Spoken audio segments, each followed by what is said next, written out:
In the summer of 1863, the sleepy coastal village of Agios, Nikolaos in Greece, became the unlikely stage for one of the most baffling and unsettling mysteries of the 19th century. It began with a man named Nicholas Akrivos, a fisherman of modest means whose ordinary life was soon overshadowed by events no one could explain. Witnesses recounted with a mix of fear and awe that Nicholas had drowned not once, but 3 separate times, each time returning to life as if the ocean itself refused to claim him. The first incident occurred on a calm morning when his small fishing boat was overturned by an unexpected swell. Villagers rushed to the shore, pulling a pale, lifeless figure from the waves, only to watch him gasp, sputter, and breathe again hours later, unharmed and unaged. Word spread quickly, and with it, unease. What made Nicholas' story more unsettling were the peculiar phenomena surrounding him. Fishermen claimed their nets remained strangely empty in the areas he frequented, as if the fish themselves respected or feared him. Seagulls hovered above him in patterns that seemed almost intentional, circling as though guiding him, while nighttime brought whispers carried on the windsoft, unintelligible murmurs that locals swore were voices from a forgotten era. Doctors and scholars summoned to investigate were equally confounded. Examinations revealed no trace of injury, disease, or explanation. Some declared it a miracle, a divine sign that Nicholas had been spared for reasons unknown. Others, especially the clergy, whispered of a curse, a punishment for sins unseen, an omen of death walking beside life. As the story unfolded, folk tales entwined with fact, creating a narrative that blurred history and legend. Children would point to the waves, insisting they saw Nicholas' shadow moving beneath the surface long after the villagers claimed Thesia had been calm. Priests spoke in hushed tones about how the man's survival challenged the natural order, while skeptics argued that fear, imagination, and misperception had amplified an otherwise ordinary accident. The village itself became a crucible of fascination and dread.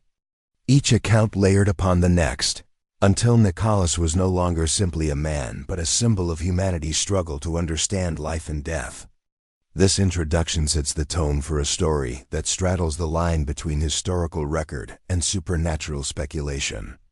It immediately places viewers in a world where the mundane and the impossible collide, where the natural laws of biology seem insufficient to explain what occurred. By weaving together eyewitness testimonies, local folklore, and historical context, the narrative primes the audience to question, was Nicholas Akrivos truly untouched by mortality, or was he the focus of collective myth, a reflection of the human desire to impose meaning on chaos? The chilling uncertainty at the heart of his story ensures that curiosity and fear linger, compelling the viewer to follow the trail of the man who drowned 3 times but never truly died. The first drowning of Nicholas Akrivos, which would later become the cornerstone of a story that blurred the lines between reality and myth, occurred on a day that began like any other in the coastal village of Agios Nikolaos. It was early summer, 1863, and the Aegean glistened under a deceptively calm sun, lulling both villagers and fishermen into a sense of routine safety. Nicholas, a man of modest means and modest ambitions, had taken his small wooden fishing boat out to the open waters, as he had done countless times before. Villagers recalled seeing him wave to his neighbors as he departed from the harbor, a simple figure framed against the endless blue horizon, unaware that within hours he would become a legend whispered across generations. Eyewitnesses later described the incident with a mix of terror and disbelief. A sudden storm, unexpected and violent, swept through the bay. Waves rose abruptly, tossing boats like toys, and gusts of wind ripped through sails and oars. Nicholas' small craft capsized almost instantly, sending him plunging into the icy, churning waters. Villagers on shore watched helplessly as the boat overturned, and the frantic shouts of men in the harbor filled the air. Hands reached out, ropes were thrown, but the sea, in its raw and indifferent power, claimed him for a time. Hours passed as a desperate search ensued. Villagers dragged nets along the water, rowed smaller boats into the swells, and combed the coastline, hoping for a glimpse of the man who had disappeared beneath the waves. When they finally recovered Nicholas' body, the scene was as surreal as it was horrifying. He lay pale, still, and seemingly lifeless on the shore, yet villagers remarked at the warmth of his skin, an anomaly that defied natural expectation. Local priests, called immediately, attempted last rites, murmuring prayers over a man who appeared to straddle the line between life and death. Doctors summoned from nearby towns examined him rigorously. They checked his pulse, his breathing, and his reflexes, each time concluding the same shocking assessment: he was dead. The initial declaration of death ignited confusion, fear, and reverence simultaneously. How could Amen be warm to the touch, yet legally, medically, undeniably deceased?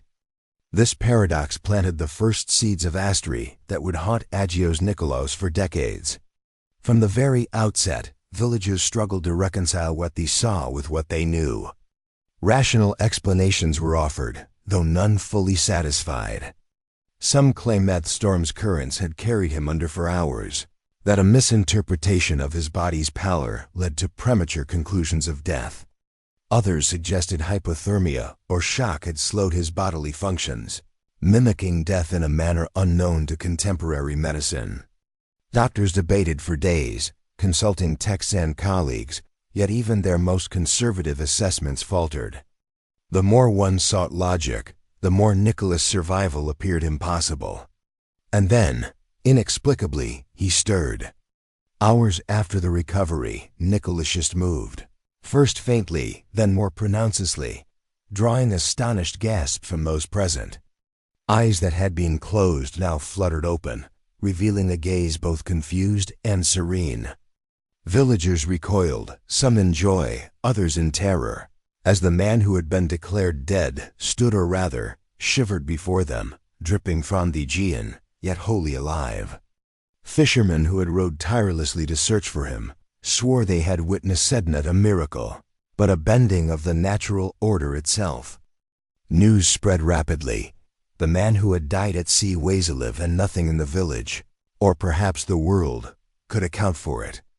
The reactions of the local community reflected a spectrum of interpretation. Clergy framed Nicholas' survival as a divine intervention, a sign from God that this simple fisherman had been spared for reasons beyond human comprehension. Sermons were delivered, invoking themes of sin, providence, and fate, while villagers listened with a mixture of awe and dread. They spoke of voices carried across the waves, whispering his name, guiding him back from the edge of death. These accounts, though anecdotal, gained traction quickly, adding layers of mystique to the story. Simultaneously, skeptics and rationalists argued that the phenomenon could be explained by science, though their explanation seemed increasingly strained as the details of Nicholas' recovery defied conventional medical understanding. As weeks passed, the village could not contain the ripple effects of this event. The tale of the first drowning became a foundation upon which whispers of the impossible would grow. Children dared one another to venture to the coastline where Nicholas had been recovered, claiming to see his shadow moving beneath the water even on the calmest of days. Fishermen altered their routes, wary of crossing the same stretch of sea that had claimed end reader Nicholas. Doctors continued to observe him, documenting pulse, temperature, and behavior. Yet no anomaly could fully account for his survival. Letters sent to neighboring towns described the miracle with a mixture of skepticism and fear, while local authorities debated how to officially record the incident. The first drowning of Nicholas Akravos thus set the tone for all subsequent events. It juxtaposed the simplicity of a life as ordinary against the extraordinary, impossible survival that would haunt scientific, religious, and folkloric communists alike. Innocence Nicholas as a fisherman, a man of routine, was violently contrasted with the inexplicable, creating a narrative tension that blurred the boundaries between fact and myth. Villagers wrestled with questions that had no answers. Had he cheated death, or had death merely released him temporarily? Was it divine mercy, cosmic coincidence, or a phenomenon yet unknown to mankind?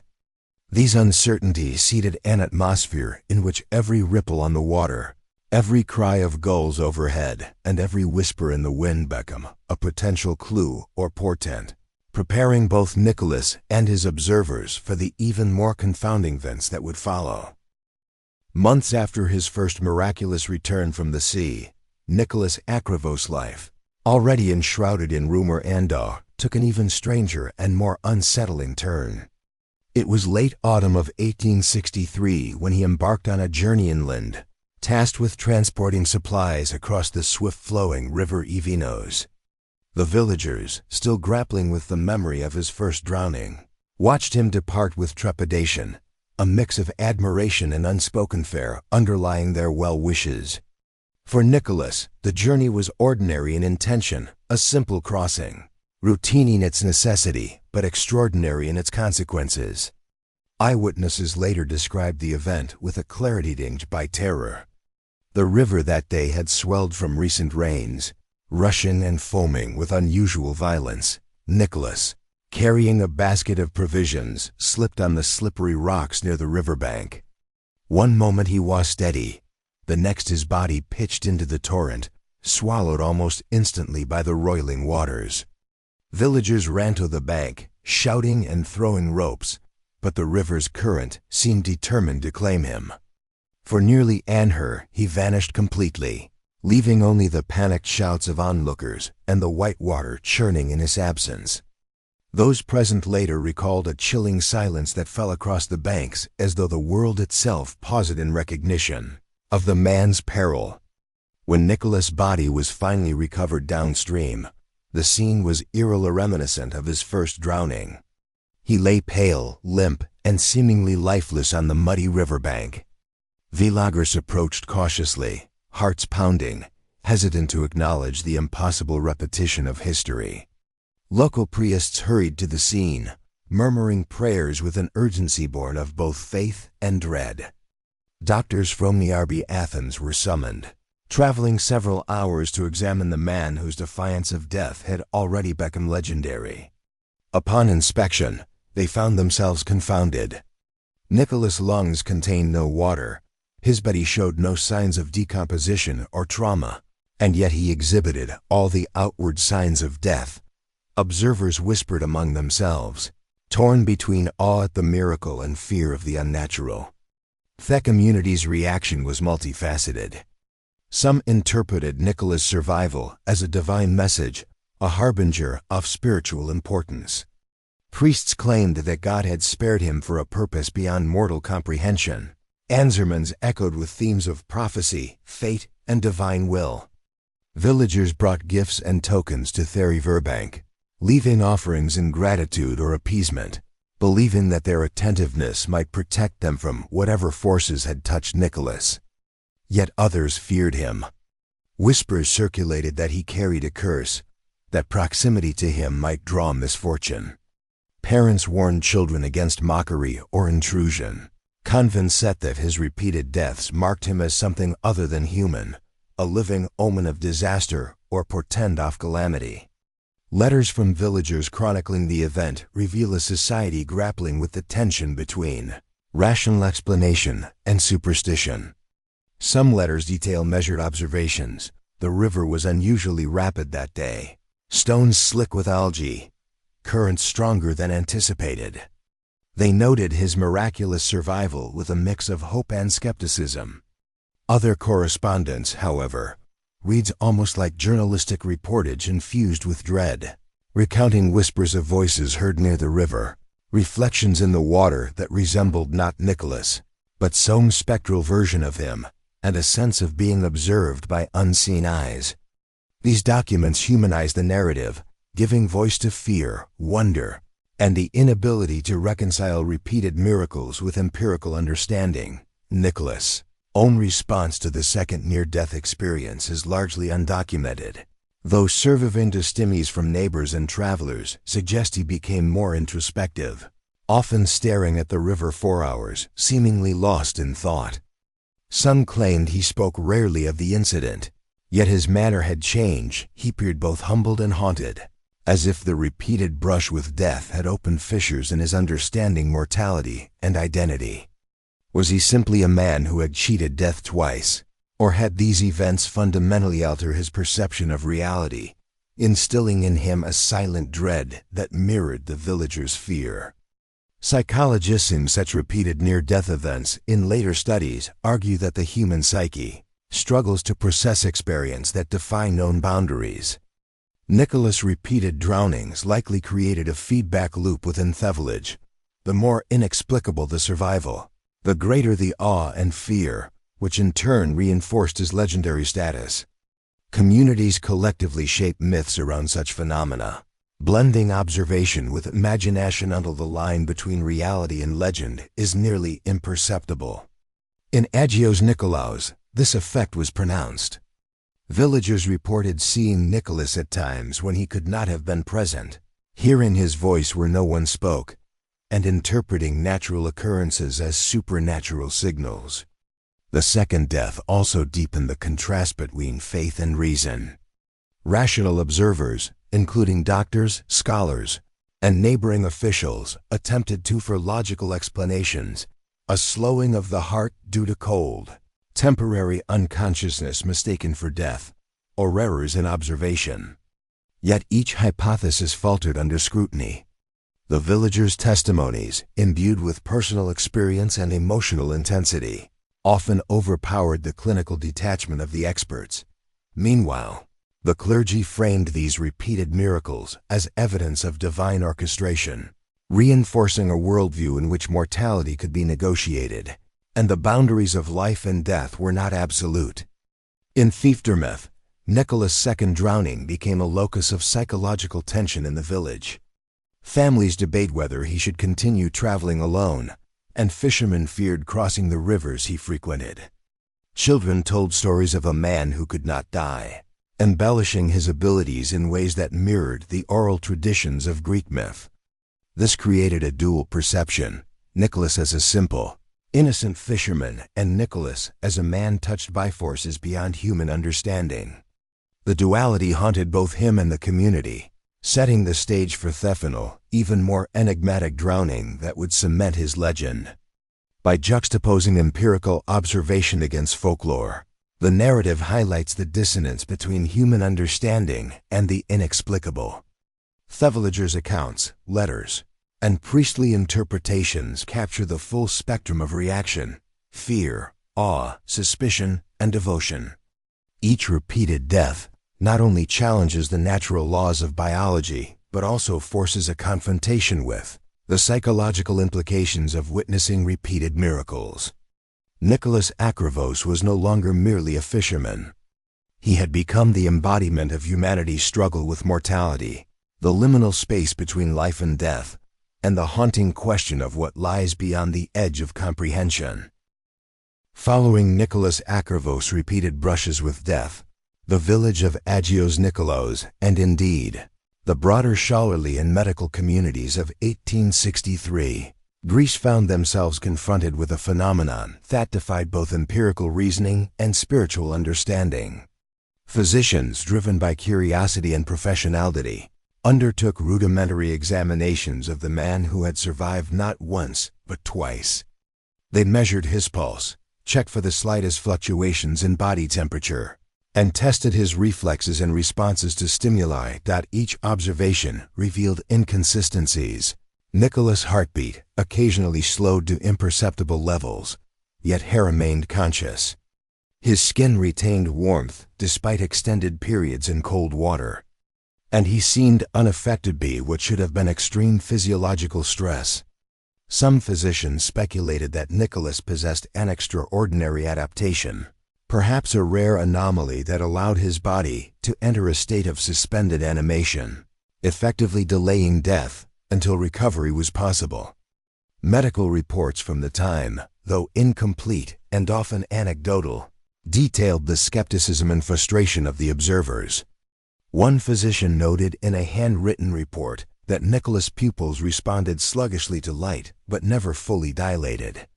Another recorded that when submerged briefly in cold water under controlled conditions, he experienced no distress, a reaction impossible to reconcile with contemporary knowledge of hypothermia. Scholars debated whether he might suffer from a condition resembling catalepsy, a rare disorder in which the body becomes rigid and the individual enters a trance-like state that mimics death.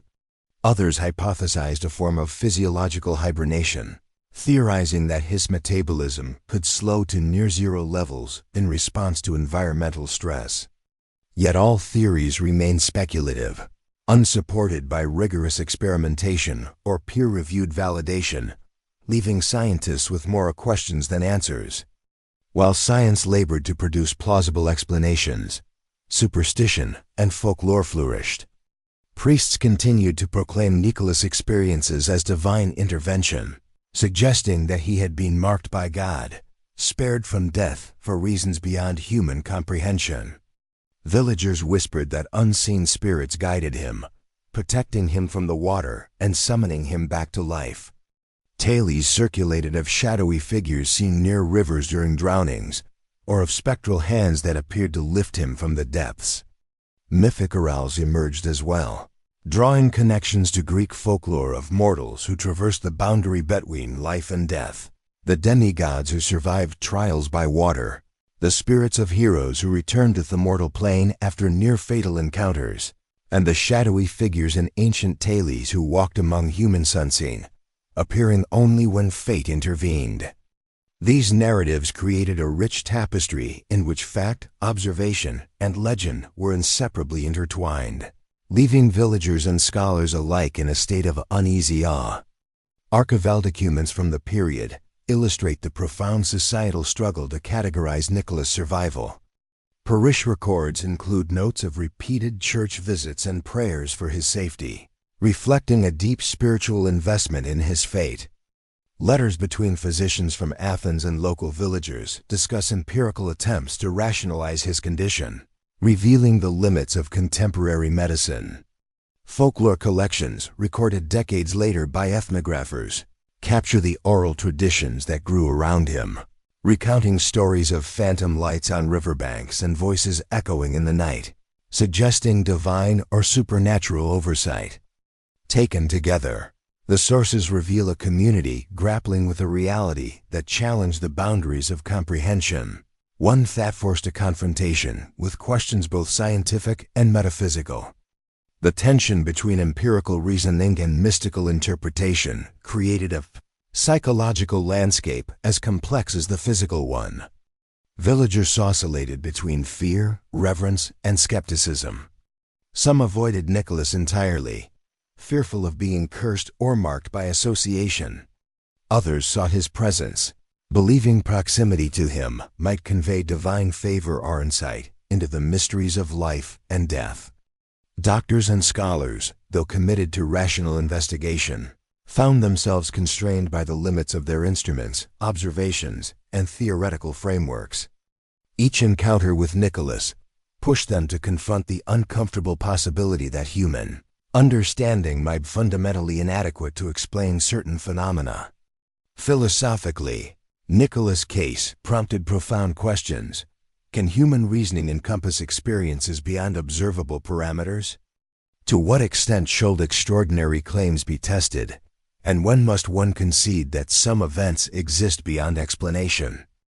The villagers' reliance on superstition, priests' framing of miracles, and scientists' empirical investigations all represent facets of humanity's attempt to confront the unexplainable. These competing interpretations reinforce each other, paradoxically strengthening the legend even as it challenged conventional belief.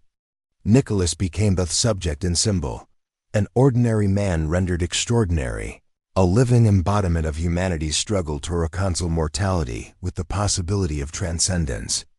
The narrative tension intensified as word of Nicholas' repeated survivals spread beyond Agios Nikolaos. Travelers, scholars, and curious onlookers arrived, some motivated by scientific inquiry, others by spiritual interest or sheer fascination. Each encounter added new anecdotes to the growing legend, fishermen claiming to have seen him breathe underwater for extended periods, children recounting visions of him walking along riverbanks before dawn, and elderly villagers asserting that had been accompanied by glowing figures during his recoveries. These stories, though unverifiable, reinforce a duality of Nicholas' existence, a man at once entirely human and profoundly otherworldly. This period also marked the emergence of early investigative approaches to the phenomenon. Physicians devised controlled observance, testing reactions to cold water, exposure to hypoxia, and sensory stimuli. Some experiments suggest that Nicholas' body could endure conditions that would have killed any ordinary person, yet the mechanisms remained entirely mysterious. Scholars debated whether his condition represented a rare biological anomaly, an undiscovered law of physiology, or an interaction with metaphysical forces. Meanwhile, priests and villagers insisted that empirical reasoning alone could not account for the events, asserting that the divine or the supernatural was necessarily involved. The interplay of these perspectives created a layered narrative in which neither science nor superstition could fully claim authority. The cumulative effect of repeated drownings and investigations began to shape Nicholas' own identity. Surviving witnesses later noted a change in his demeanor. He appeared more contemplative, aware of the gaze of both human and unseen observers. Some villagers claimed he spoke rarely, and when he did, his words suggested an intimate familiarity with mortality beyond ordinary comprehension. Psychologists reviewing these accounts in later decades have argued that repeated confrontations with near-death experiences could produce profound cognitive shifts, altering perception of self, time, and causality. Nicholas' repeated resurrections positioned him as a liminal figure, a bridge between ordinary life and the unknown realms beyond death, challenging both those who observed him and himself to reconcile the impossible. By juxtaposing empirical study with spiritual and folkloric interpretation, this section underscores the fundamental tension at the heart of Nicholas Akrivos' legend. Rational investigation offers partial, unsatisfying explanations. Superstition imbues the events with meaning, yet leaves the mechanics opaque. Neither fully resolves the mystery, and both reinforce the sense of awe and dread. As viewers consider the accounts, medical reports, and folklore side by side, they are prompted to confront uncomfortable questions. Is Nicholas a miracle, a medical anomaly, or a living embodiment of human fascination with death?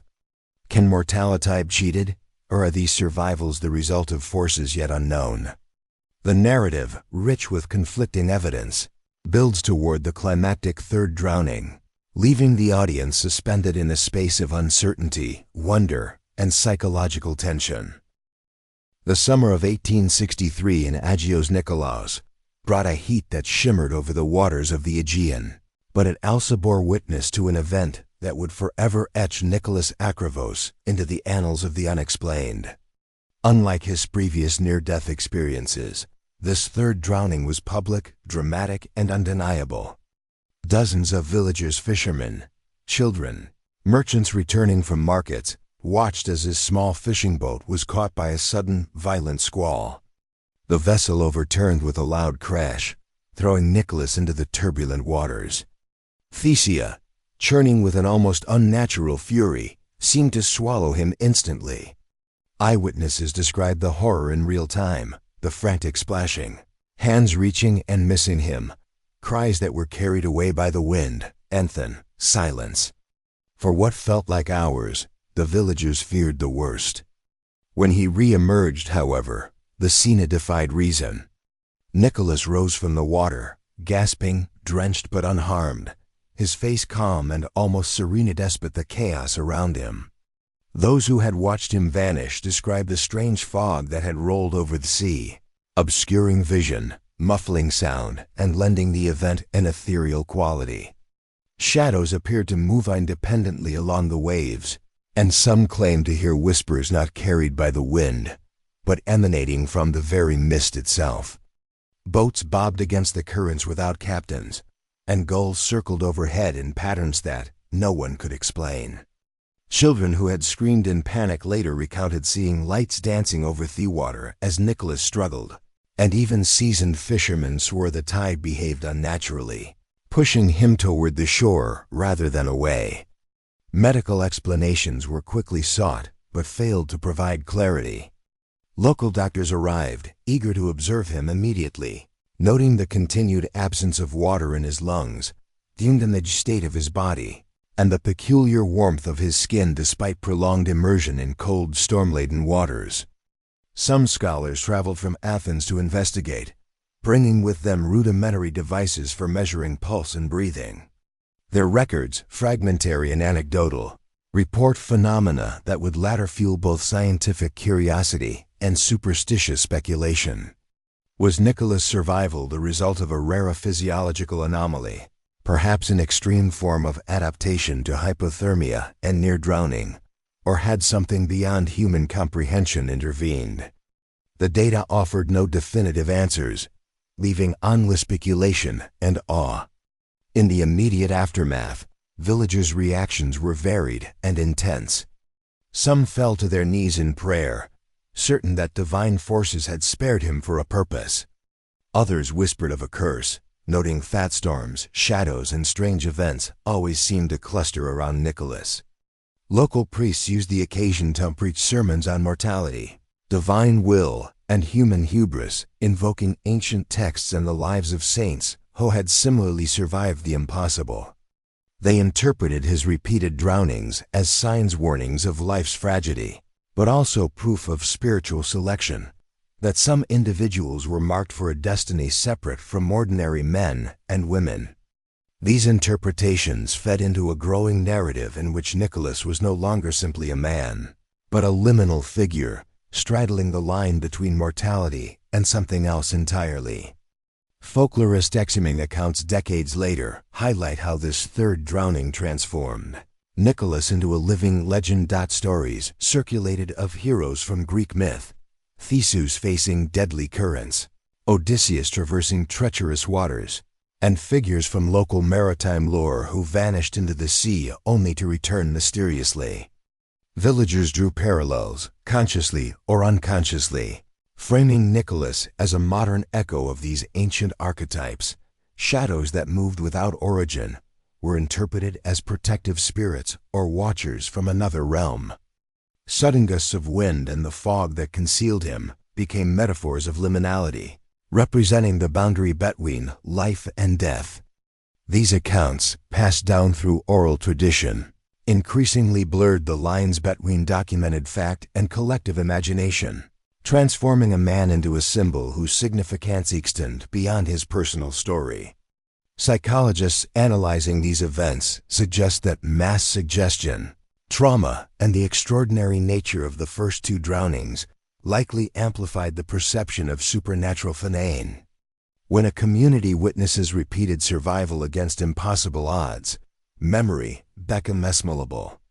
Shadows may be perceived as moving independently, whispers may be remembered as having spoken personal messages, and natural patterns, fog, tides, bird behavior may be interpreted as deliberate signs.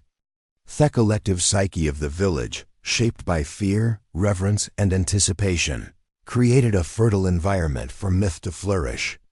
Villagers, emotionally invested in Nicholas' fate, may have unconsciously embellished assertions, merging the real with the imagined to craft a narrative that provided both explanation and awe.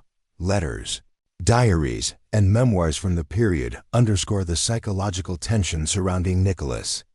One fisherman wrote of the fear in our hearts mingled with wonder, for never had a man faced death thrice and returned, untouched and knowing. A young girl, later in adulthood, described being certain that voices in the fog spoke directly to her, warning and comforting simultaneously. Priests recorded sermons emphasizing divine providence, yet noted congregants who questioned whether Nicholas' repeated survival might portend danger rather than blessing. Each personal account, whether from empirical observer or fearful witness, reinforced the duality. Nicholas was simultaneously human and extraordinary, ordinary and mythic, the subject of both rational inquiry and spiritual interpretation. The local geography added to the legend. The bay where the third drowning occurred was steeped in natural dangers, sudden currents, hidden rocks, and unpredictable weather. Fishermen who knew the waters intimately spoke of the unlikelihood that anyone could survive under such conditions, reinforcing the sense of the miraculous. The fog that rolled in during the drowning became an enduring symbol in local storytelling, a visible manifestation of the unknown forces surrounding Nicholas.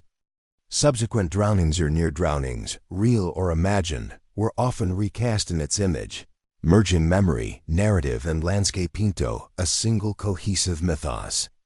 This section also explores the psychological ramifications for Nicholas himself. Surviving death 3 times in full view of witnesses likely produced profound effects on perception, self-concept, and cognition.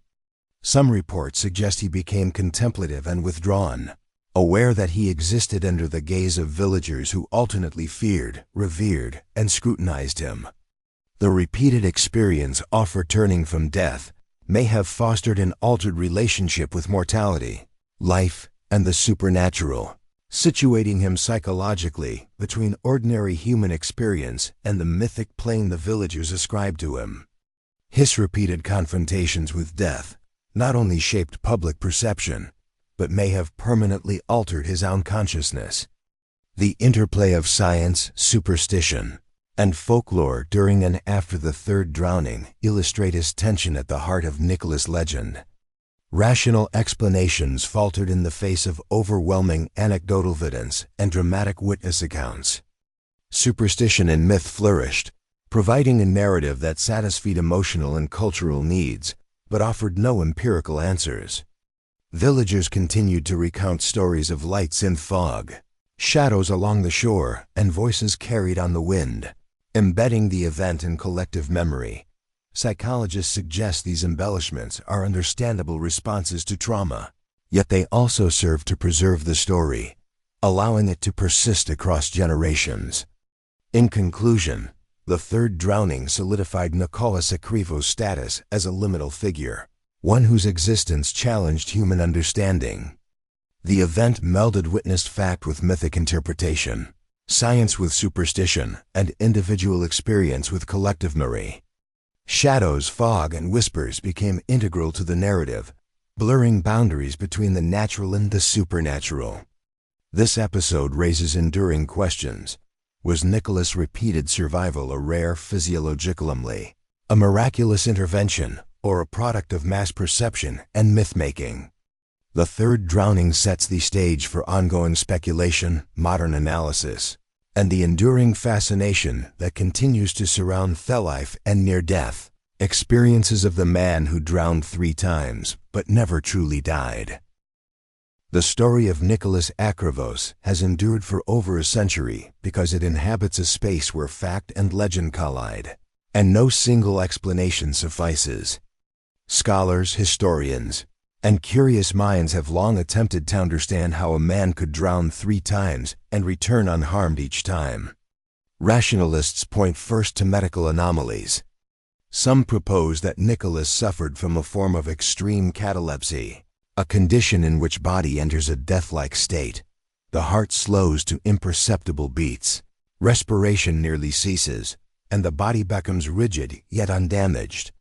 Physicians of the 19th century were ill-equipped to detect such rare conditions, so misdiagnosis could have been common. Perhaps the villagers observed what appeared to be death, but was in fact suspended animation.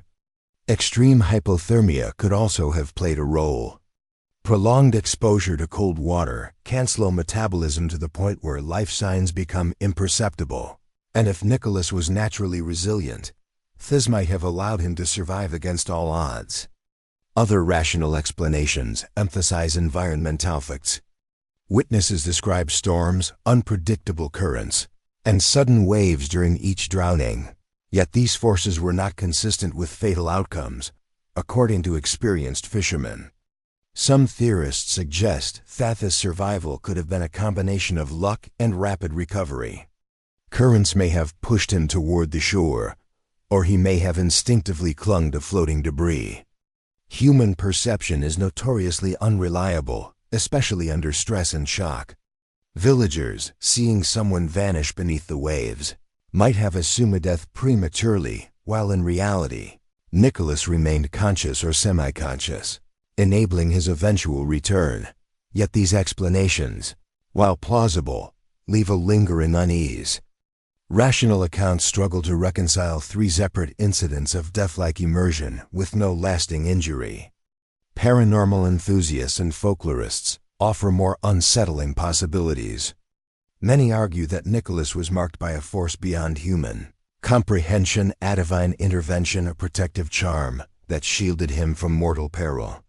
Ancient Greek folklore is rich with tales of humans who traverse death and return, often imbued with knowledge, power, or supernatural attributes. To these observers, Nicholas is a living echo of myth, the immortal wanderer, the chosen human, or the intermediary between the mortal world and realms unknown.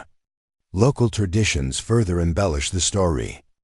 The fog, whispers, and shadows described by villagers are interpreted as evidence of spiritual guardians, echoes of ancestral spirits, or manifestations of the underworld's liminal boundary. Some suggest that Nicholas' repeat survival was not purely physical but symbolic. He embodied the collective fears and hopes of a community grappling with the inevitability of death. Through storytelling, art, and oral history, his legend became a mechanism for understanding mortality, a vessel in which villagers projected both terror and reverence. The boundary between historical fact and myth became nearly imperceptible, leaving subsequent generations to navigate a narrative constructed from memory, imagination, and cultural need. Modern investigation has intensified this duality between science and the supernatural. Historians have scoured letters, diaries, and municipal records for corroboration.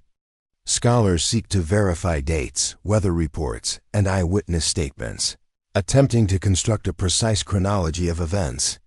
Psychologists study the phenomenon as an instance of collective trauma and memory distortion, questioning how repeated exposure to near-death events affects both individuals and communities.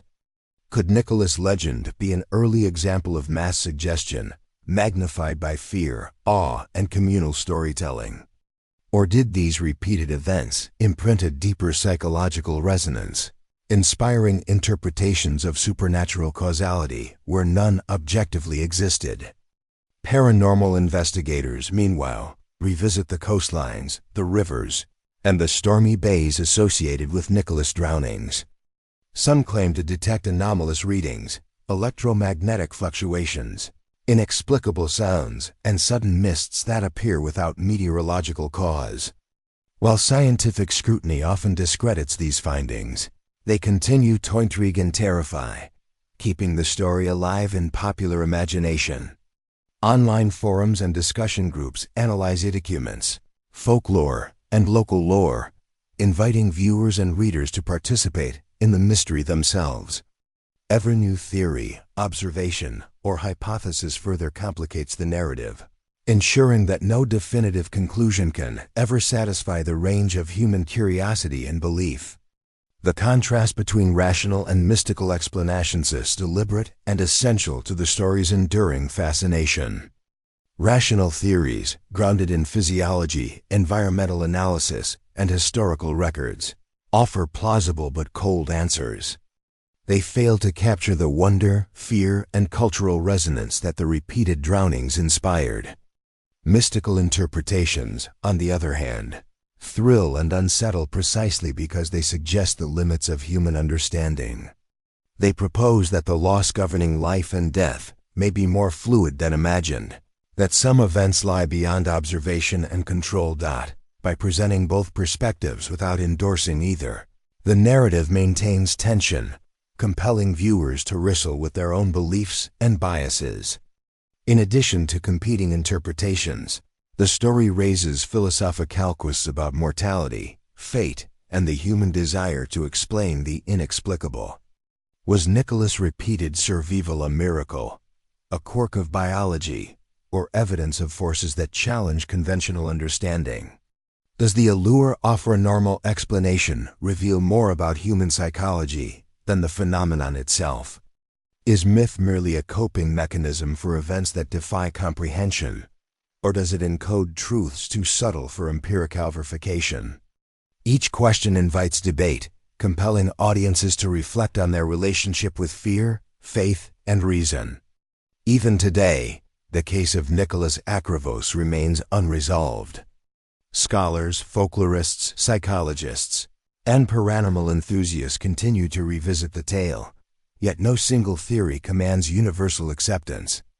The man who drowned 3 times but never died occupies a liminal space in history, a point where science, myth, psychology, and folklore converge, defying categorization. His story persists because it refuses closure, because he challenges assumptions about mortality, and because it invites human imagination to fill the gaps left by empirical uncertainty. The enduring mystery is amplified by the participatory nature of the legend. Villagers, censeds, amateur historians, and viewers alike are encouraged to weigh evidence, interpret folklore, and draw personal conclusions. Some may see divine favor or curse, others rare physiological phenomena, and still others a combination of perception, trauma, and cultural myth-making. The lack of definitive answers ensures that the story remains haunting, compelling, and endlessly debatable. Theories multiply rather than converge, each layering additional depth onto a mystery that resists resolution. Ultimately, the fascination with Nicholas Akrivos endures because it occupies a threshold between the explainable and the unknowable. Rationalists, mystics, and folklorists alike confront their limits, whether in physiology, perception, or imagination. The man who should have died 3 times challenges human understanding of life, death, and the space between. By leaving the story unresolved, the narrative invites the audience to inhabit that threshold themselves, weighing faith against reason, reality against legend, and leaving each individual with a question that may never be answered. How did Nicholas Akrivos survive death? Not once, not twice, but 3 times, and what, if anything, does that tell us about the world we inhabit? Nicholas Akrivos' story endures not merely because of the extraordinary events themselves, but because it inhabits the liminal space between the explainable and the unknowable, the tangible and the mythical. Over 150 years have passed, yet villagers along the Aegean coast still speak of him in hushed tones, recounting tales passed down through generations, blending memory, rumor, and imagination. His repeated drownings defy conventional understanding, and despite centuries of inquiry, no conclusive evidence explains his survival. Was a biological anomaly, blessed or cursed with a physiology impervious to death? Or did divine forces intervene, marking him as a messenger, a living symbol of mortality's fragility and the uncanny possibilities beyond human perception? Some argue that the legends surrounding Nicholas are purely cultural constructs, shaped by fear, awe, and the psychological need to rationalize events that challenge comprehension. Others insist that the phenomena witnessed, the disappearing body, the sudden storms, the whispers in the wind, suggest forces that cannot be reduced to biology or coincidence. The village itself becomes a character in this narrative, its coastline, rivers, and storm-swept shores acting as witnesses to events that blurred reality. Fishermen still claim to see shadows in the water where Nicholas once vanished, and the local fog seems to carry echoes of voices calling him back, as though the environment itself participates in the legend. Archival letters, fragmentarians per articles, and folklore collections preserve glimpses of the truth, yet even they are incomplete, leaving gaps that imagination eagerly fills. Psychologists propose that collective trauma and the human propensity for myth-making explain the amplification of the story. Yet this rational approach coexists uneasily with the visceral reactions of awe, fear, and wonder the tale evokes. The tension between reason and belief, between skepticism and reverence, remains unresolved, and it is precisely this tension that sustains Nicholas' enduring legacy. Modern investigators, historians, psychologists, and paranormal enthusiasts continue to explore every angle. Some analyze the letters and medical observations in search of patterns, while others retrace the coastline, testing theories of currents, hypothermia, and natural survival. Paranormal researchers attempt to detect lingeringers, seeking evidence that bridges life and death. Online communities dissect documents and eyewitness accounts, debating endlessly whether Nicholas' survival was natural, supernatural, or an interplay of perception and legend. Each new theory sparks conversation, but none offers closure, and none diminishes the fascination story commands. Ultimately, Nicholas Akravos remains an enigma, a figure whose life and repeated deaths force us to confront the limits of knowledge. His story is a mirror reflecting our own fears of mortality, our desire for explanation, and our susceptibility to wonder. Perhaps the truth lies beneath the waves, hidden in the shadows of memory, or somewhere between history and myth, waiting for those willing to question the boundaries of life and death. The narrative closes unresolved, leaving viewers haunted, contemplative, and compelled to ask themselves, what really happened to Nicholas Akravos, the man who drowned 3 times but never died?